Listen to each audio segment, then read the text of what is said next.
Southern ரயில்வேல 3500க்கு அதிகமான apprentice ட்ரைனிங்கான ஒரு நோட்டிஃபிகேஷன் இப்போ லேட்டஸ்டாக ரிலீஸ் பண்ணியிருக்காங்க. சவுத்தர்ன் ரயில்வேயோட அஃபிஷியல் வெப்சைட்ல பார்த்தீங்க அப்படின்னாக்க 2025 மற்றும் 26ஆம் ஆண்டிற்கான ஆக்ட் அப்ரெண்டிஸ்க்கான நோட்டிஃபிகேஷன் ட்ரைனிங் பேசிஸ்ல ரிலீஸ் பண்ணியிருக்காங்க. மொத்த காலி பணியிடங்கள் 3518. அதுக்கு யார் யார் அப்ளை பண்ணலாம், என்னென்ன போஸ்டிங் கொடுத்துருக்காங்க, எங்கெங்கெல்லாம் உங்களுக்கு பிளேஸ் ஆஃப் போஸ்டிங் இருக்கு, எப்படி அப்ளை பண்றதுங்கிறது இந்த வீடியோல பார்க்கலாம். அதுக்கு சவுத்தர்ன் ரயில்வேயோட அஃபிஷியல் வெப்சைட்ல அவங்க நோட்டிபிகேஷனும் அப்ளை பண்றதுக்கான லிங்கும் கொடுத்துருக்காங்க. அப்ளை பண்றதுக்கான கடைசி தேதி 25/9/2025. அதுக்குள்ள அப்ளை பண்ணிக்கணும். அதுல பாருங்க கிளிக் டு வியூ நோட்டிபிகேஷன் இருக்கும். அதை தான் கிளிக் பண்ணிட்டு இப்ப நீங்க நோட்டிபிகேஷனை பார்க்கணும். இப்ப அதான் நம்ம இப்ப பாக்குறது நோட்டிபிகேஷன். அப்ளை பண்றதுக்கான ஸ்டார்டிங் டேட் வந்து 25/8 ஆரம்பிச்சிடுது. லாஸ்ட் டேட் தான் 25/9/2025. செப்டம்பர் 25க்குள்ள நீங்க அப்ளை பண்ணிக்கணும். இதுல 2 விதமான கேட்டகரி கீழே அவங்க வேகன்சிஸ் கொடுக்குறாங்க. ப்ரெஷர் கேட்டகரியும் அப்ளை பண்ணிக்கலாம், அப்புறம் ITI கேட்டகரியில முடிச்சவங்களும் அப்ளை பண்ணிக்கலாம் அப்படிங்கிற மாதிரி கொடுத்துருப்பாங்க. ப்ரெஷர்ஸ் கேட்டகரியில ஃபிட்டர், வெல்டர், பெயிண்டர், அப்புறம் அதுக்கு இல்லாம MLTல ரேடியாலஜி, பேத்தாலஜி, கார்டியாலஜி இந்த மாதிரியான பணியிடங்களுக்கான வேகன்சிஸ் எவ்வளோ, அது கேட்டகரி வைஸ் எவ்வளோ வேகன்சி இருக்கு அப்படிங்கறது அவங்க கொடுத்துருப்பாங்க. அது நீங்க பாத்துக்கணும். அதோட உங்க எங்க லொகேஷன்ல உங்களுக்கு இந்த ட்ரைனிங் இருக்கும் அப்படிங்கறதையும் மென்ஷன் பண்ணிட்டாங்க.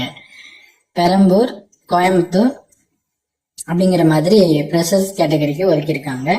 நெக்ஸ்ட் பாருங்க ITI கேட்டகரிக்கு கீழே post name category wise total vacancy எவ்வளவு அப்படிங்கறது கொடுத்திருப்பாங்க.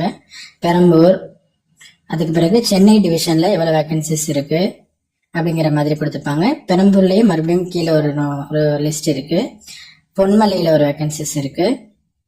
அப்புறம் மதுரை டிவிஷன்ல கொடுத்திருப்பாங்க.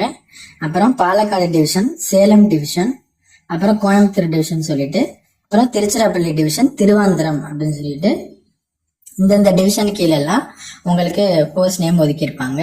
போஸ்ட் நேம் அப்ரெண்டிஸ் கீழே வரக்கூடிய என்னென்ன பதவிகள் அப்படின்னா fitter, welder, painter, carpenter, PASAA, MMTM, machinist, turner இந்த மாதிரியான பதவிகளுக்கு தான் பெரும்பாலும் உங்களுக்கு இருக்கும். ஓகேங்களா, அதை நீங்க உள்வாங்கிக்கணும். அந்த ஒவ்வொரு இப்ப நீங்க ஒரு டிவிஷனுக்கு அப்ளை பண்றீங்க அப்படின்னா அந்த டிவிஷன்ல நீங்க அப்ளை பண்ண போற அந்த கேட்டகரியில எவ்வளவு வேகன்சிஸ் இருக்கு, உங்க கேட்டகரியில எவ்வளவு இருக்குங்கிறத இந்த டேபிள் வச்சு நீங்க பார்த்து தெரிஞ்சுக்க முடியும். ஓகேங்களா, மொத்த காலி பணியிடங்கள் இப்ப இவ்வளவு டிவிஷனுக்கும் சேர்த்து 3518 காலி பணியிடங்கள் இந்த அப்ரெண்டிஸ்க்கான ட்ரைனிங் கொடுத்திருக்காங்க. இதுல நீங்க எதுக்கு அப்ளை பண்ண போறீங்கிறத நீங்க டேபிள் பார்த்து முடிவு பண்ணிட்டு அதுக்கு பிறகு அதுக்கு ரிலேட்டடா மற்ற விவரங்களை தெரிஞ்சுக்கோங்க. நெக்ஸ்ட் இந்த பதவிகளுக்கான மற்ற விவரங்களை நம்ம பார்த்துடலாம். இதற்கான கல்வி தகுதி அப்படின்னு பார்த்தோம் அப்படின்னாக்க இப்ப வந்து ஃப்ரெஷர் கேட்டகரியில ஃபிட்டர், பெயிண்டர், வெல்டர் இதுக்கெல்லாம் நீங்க 10th முடிச்சிருக்கீங்கன்னா அப்ளை பண்ணிக்கலாம். அடுத்து medical laboratory technician, radiology, pathology, cardiology இதுக்கு நீங்க 12th முடிச்சிருக்கணும். அதாவது 12thல பிசிக்ஸ், கெமிஸ்ட்ரி, பயாலஜி வச்சு படிச்சுட்டு இருந்தவங்க அப்ளை பண்ணிக்கலாம். அதுக்கு பிறகு ITI அந்த கேட்டகரி கீழே வர்ற எந்த டிவிஷன்லயாச்சும் நீங்க அப்ளை பண்றீங்க அப்படின்னாக்க, அதாவது fitter, machinist, MMV, turner, diesel mechanic, carpenter, painter, welder, wireman, advance welder, plumber, draughtsmen's அதுல civil, mech, RNAC, electrician, electronics mechanic, secretarial assistant, stenographer, information and communication technology system maintenance, COPA, PASSA இந்த ஃபீல்டுக்கெல்லாம் நீங்க apply பண்றீங்க அப்படின்னா அதற்கு கல்வி தகுதி 10th முடிச்சது மட்டும் இல்லாம அதுக்கு சம்பந்தப்பட்ட அந்த ஃபீல்டுக்குள்ள நீங்க ITI முடிச்சிருந்தீங்க அப்படின்னா அதுக்கு அப்ளை பண்ணிக்கலாம். அதை நீங்க உள்வாங்கிக்கோங்க. ITI முடிச்சவங்க அந்த ITI கேட்டகரி கீழே வர்றவங்க போஸ்டுக்கு அப்ளை பண்றீங்கன்னா கண்டிப்பா நீங்க அந்த ஃபீல்டுல ITI கம்ப்ளீட் பண்ணிக்கணும். இப்போ ப்ரெஷர்ஸ் 10th நீங்க குவாலிஃபிகேஷன் அப்ளை பண்றீங்கன்னா உங்களுக்கு 6000 ரூபாய் சம்பளம் கொடுப்பாங்க பெர் மந்த்துக்கு. அதே ப்ரெஷர்ஸ்ல 12th ஸ்டாண்டர்டுக்கு உள்ள போஸ்ட்டுக்கு நீங்க அப்ளை பண்றீங்கன்னா 7000 ரூபாய் பெர் மந்த் கொடுப்பாங்க. ITIக்கு நீங்க அப்ளை பண்றீங்கன்னா உங்களுக்கு 7000 ரூபாய் பெர் மந்த்துக்கு கொடுப்பாங்க. வயது வரம்பு பாத்தீங்க அப்படின்னா 15 வயது குறைந்தபட்சதாகவும், அதிகபட்சம் ப்ரெஷர்ஸ்க்கு 22 வயதாகவும், ITIக்கு அப்ளை பண்றவங்களுக்கு 24 வயதாகவும் கொடுத்திருப்பாங்க. வயது தளர்வு உண்டு. ஓபிசி என்சிஎலுக்கு 3 வருடங்களும், எஸ்சி எஸ்டிக்கு 5 வருடங்களும், பிடபிள்யூபிடி கேண்டிடேட்ஸ்க்கு வந்து 10 வருடங்களும் உங்களுக்கு வயது தளர்வு கொடுக்குறாங்க. அதை தெரிஞ்சுக்கோங்க. நீங்க அப்ளை பண்ணதுக்கு பிறகு எப்படி உங்களை தேர்ந்தெடுப்பாங்க அப்படின்னா, மெரிட் லிஸ்ட்ல செலக்ட் பண்ணிட்டு டாக்குமெண்ட் வெரிஃபிகேஷன் கூப்பிடுவாங்க. எக்ஸாம் அது மாதிரி எதுவும் கிடையாது. நீங்க அப்ளை பண்ணிட்டீங்க அப்படின்னா உங்களை செலக்ட் பண்ணிட்டு டைரக்டா கூப்பிட்டுருவாங்க. அதுக்கு பிறகு நீங்க அந்த டாக்குமெண்ட் வெரிஃபிகேஷனுக்கு நீங்க போற மாதிரி இருக்கும். இந்த பதவிக்கு அப்ளை பண்றதுக்கு அப்ளிகேஷன் ஃபீஸ் இருக்கு. அது என்ன அப்படின்னு பாத்தீங்கன்னா, 100 ரூபா உங்களுக்கு அப்ளிகேஷன் ஃபீஸ் இருக்கு. ஒரு சிலருக்கு அப்ளிகேஷன் ஃபீஸ் கிடையாது. எஸ்சி எஸ்டி பிடபிள்யூபிடி உமன் கேண்டிடேட்ஸ்க்கு வந்து நீங்க இந்த அப்ளிகேஷன் ஃபீஸ் கட்ட வேண்டியதுல மத்த எல்லாருக்கும் 100 ரூபா அப்ளிகேஷன் ஃபீஸ் பே பண்ற மாதிரி இருக்கும். இப்ப நம்ம இந்த சவுத்தர்ன் ரயில்வே கீழே வர்ற வேகன்சிஸ் அப்ரெண்டிஸ்க்கான போஸ்ட் என்ன, எந்தெந்த டிவிஷன்ல இருக்கு, யார் அப்ளை பண்ணலாங்கிறது பார்த்தோம்.